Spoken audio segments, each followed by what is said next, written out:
Show. Energy Secretary Dan Brouillette rejoins me. Secretary, welcome back. You're always welcome here. I'm glad you make time for us even on a Monday morning. Hi, good morning, Hewitt. How are you doing? I'm terrific. Do you have a good Father's Day? I did indeed. We had all 9 kids of ours at our house, so we had a wonderful weekend. Wait, you have 9 children? I do. I have 9 children. My wife and I have been married 31 years, and we have 9 children together. Well, I've been married almost that long. I only have 3. Now, how is the youngest one the nicest one? That's typically the case. That's usually the case, and that's the case in my house as well. He's the one who still does the There are no rules by that time, so they grow up and they are resented by everybody else in the family. So I'm glad that Team Brouillette had a fun time. Mr. Secretary, last week, you went up to Idaho, and not many people get up to Idaho, and they don't know about Idaho National Lab. And they know about, our lab at Lawrence Livermore. They know about our lab in New Mexico, but they don't know about Idaho National Laboratory. What goes on there? Oh, a lot goes on there, Hugh. And, I want to take just a moment and invite you. At some point in the future, when it's appropriate for you and convenient for you, I'd be honored to host you out at that national laboratory. It's a phenomenal place to see. Yeah, I found out about it when I was at, I stopped for a conference in Jackson Hole, and the Uber driver had come down. He worked at the lab, and he told me all about it. It's enormous. And I just had no idea. It's enormous. I mean, it rivals the size of Rhode Island. I mean, it is a phenomenal place, and we do all sorts of good work there. It is one of the nation's preeminent nuclear laboratories, however, and it has an advanced test reactor there, which allows us to do some really fancy work on things like nuclear fuels and some advanced materials. And one of the purposes of my visit was, one, to talk to them about the good work that's being done with the advanced test reactor, but also to begin a conversation about the next stage of that good work, and that is the development of a versatile test reactor, which allows us to do even more work with what's known as a flux, faster fluxes, and allows us to test different types of materials. So that's the next stage. The U.S. Department of Energy announced that some time ago, and we hope to complete that work by 2026. And we have 2 great labs who are ideal sites for that. One is INL, the other is Oak Ridge down in Tennessee, which, as you know, was a very important part of the Manhattan Project roughly 75 years ago. Now, Mr. Secretary, when I'm done with today's show, I'm going to pre-tape an interview with former Secretary of Defense Gates about his new book. And the book closes with the Chinese challenge, meaning the Chinese Communist Party challenge. I hosted for the Department of Energy a symposium a few weeks ago. People need to understand that nuclear is a field in which, if we do not compete, the Chinese Communist Party will win. They are competing to win. Is that an accurate characterization, Mr. Secretary? That's very accurate, Hugh. They're competing to win, and it comes with it a number of different challenges. This is not just your basic economic challenge where you make a cheaper widget and that widget sells more in the marketplace than your higher price widget. This is a situation in which the Chinese have in essence, stolen intellectual property from the United States. So many of the reactors that they are selling around the world, it can be fairly argued, is U.S. technology. And we've seen that not only in the nuclear space, but in other areas as well. It's a doctrine of the Chinese. It's very, very concerning.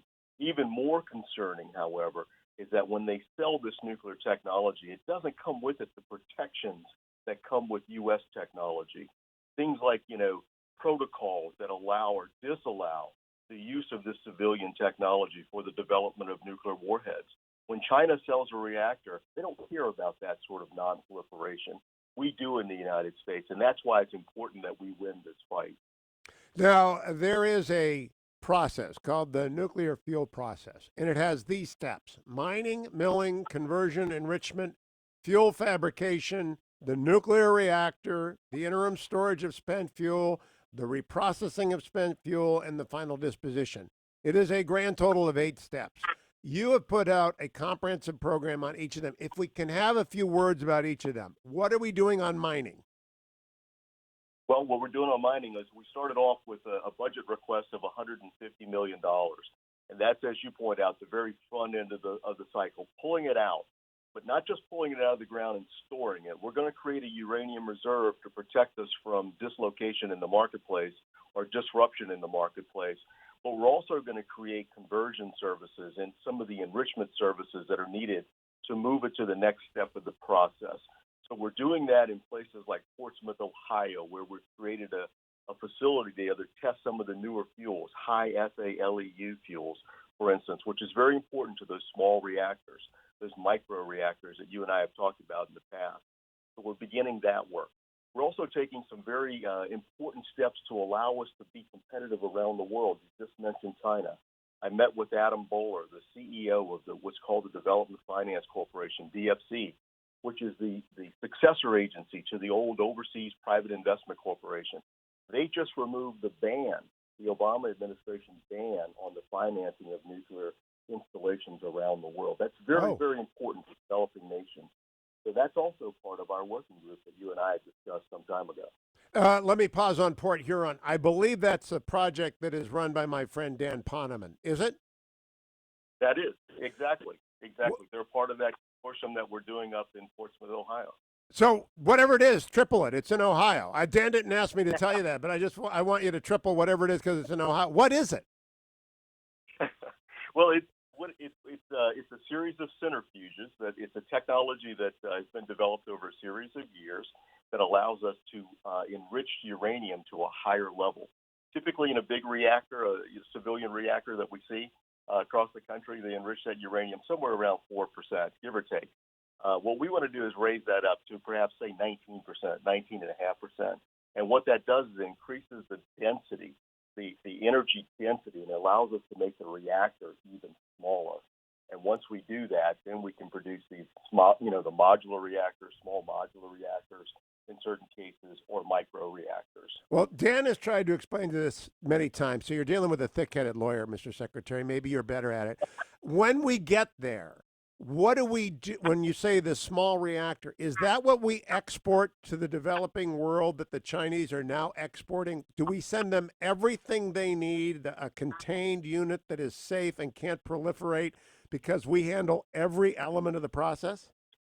That's what we want to export. That's where we want to be in the future, and we're getting there very fast. What we're currently exporting are large reactors, and these are very important for obvious reasons. If you're a developing country and you're trying to provide baseload electricity in a place like Africa, for instance, you need a lot of electricity. But there are smaller communities, and perhaps even in Africa as well, that they don't need 1 gigabyte or I said gigabyte, I'm thinking about computers, 1 gigawatt of electricity. They may only need 5 megawatts, 10 megawatts. That's where the smaller reactors come in. And yes, we'd like to export them around the world because the fuels that we are developing in places like Idaho are accident, tolerant. You can walk away. They don't melt down. Chernobyl's not possible in this case. And importantly, they're non-proliferant. The fuels are non-proliferant, so you can't take it out and make a warhead with it. Now expand on that. That is always the concern, and that's what the concern is with Iran, is that they are enriching above what you need to produce power for your people to the level of where you produce weaponry. How do you control that if you export a wholly contained reactor? Well, it's because of what's in it. It's because of the type of fuel that we would export with this small modular reactor or with the micro reactors that we've been discussing. That type of fuel it's not possible to turn it into a warhead. There are certain elements of it that make it very, very difficult to do this with. It's the type of fuel that we would put in the reactor that makes it non-proliferant. Unlike today, where you have uranium or in some cases even plutonium that you can extract and use for a warhead, you wouldn't have that ability with these smaller reactors. Okay, now that I wish the audience to hear. Nuclear power is safe, and it can be made so it does not proliferate weapons, and we can do it in the United States, or we can let China do it. You gave out 93 technology project money. You gave money to 93 technology projects last week across 28 states. What kind of projects are you subsidizing, Mr. Secretary? It's everything. These are new. These are going to be, in some cases, new facilities, so we can develop new technology. So it's additions to our laboratory system. We did about 65 million, and that's going to go to 93 different projects in about 28 different states. And it runs the gamut, Hugh. It's everything from some additional work on new technologies to brand new facilities that allow us to do even more research and development. So it spans the spectrum. But I will point out, you asked earlier what I was doing in Idaho. One of the things that we were doing there was to celebrate the amount of investment that we've made. We want to see this lab succeed even further. We've spent roughly $6.5 billion in Idaho. And why would we do that? One, because they're at the cutting edge of nuclear technology, but also they provide such good support to our United States Navy. The Navy is part and parcel to INL, and that was the other reason I was out there, was to talk about that good work. So my last question is one that I asked when I had the DOE symposium, and Dr. Hamre was on it, a bunch of really smart people. I said, it used to be sexy to go into nuclear power. It used to be that people wanted to come out of college and spend their years doing that. Now they want to do AI and other stuff. Can you attract again the next generation of scientists, and for what reason, into the nuclear power, into the world of producing safe, endless supply of clean energy? Can you make it a great career again? Yes, I think you can, and here's why. Anybody who watched the news, say 2 weeks ago, perhaps 3 weeks ago, saw the first manned launch of astronauts from U.S. soil, U.S. astronauts from U.S. soil right here in Florida. That was done by SpaceX down in Florida. The fuel that will develop deep space exploration is being created by the United States Department of Energy. It's being done in places like INL, at Oak Ridge National Laboratory, and it's all plutonium-based. So you must have nuclear fuel to travel to Pluto, to Mars, to all the foreign planets, and that's an exciting future. Space exploration is going to be a very exciting field for all of us in the next few years. As a matter of fact, we refer to DOE not always as the Department of Energy, but sometimes we refer to it as the Department of Exploration. And I just got a Twitter note from one of my followers. DOE and NASA have something called DragonFly for a mission to Titan. What is that? I'm not familiar with DragonFly, but I can tell you that in about 3 or 4 weeks, we're going to be launching a new mission to Mars called Perseverance. And I don't know if that's what your reader or your listener is referring to. Well, they're always drinking early in the morning if they're in Pittsburgh, Mr. Secretary. So I don't know either. But it's always good to talk to you. Thank you. I will take you up on that offer. I love to go to places where I don't know anything, provided people don't mind dumb questions. Thank you, Mr. Secretary. You're always welcome, Hugh. Thank you.